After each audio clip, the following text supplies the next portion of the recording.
95% of state prisoners are released back into the community, and because of the lack of rehabilitation programs, 71% end up back in prison.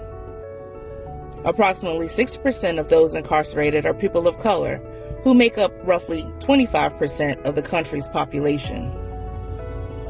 A staggering $182 billion is spent annually on incarceration, yet upon release and re-entry into the community, little is invested.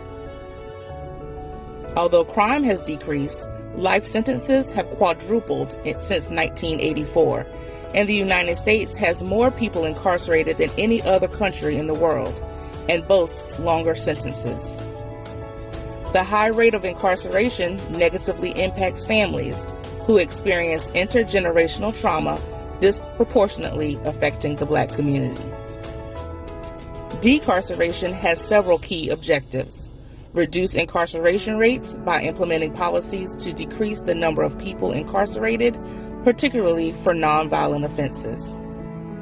Promote alternatives, develop and support alternatives to incarceration, such as diversion programs, mental health treatment, and rehabilitation services.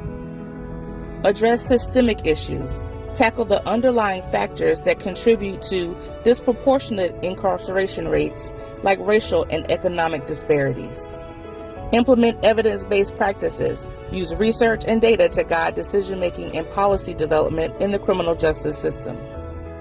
While there will be pushback from law enforcement and the judicial system, the de-incarceration initiative will not only save the country billions of dollars, but will also strengthen families and communities. The social work profession acknowledges the injustices linked to mass incarceration and is spearheading the decarceration movement in the United States. What can you do to support decarceration efforts? Vote in your local, state, and presidential election.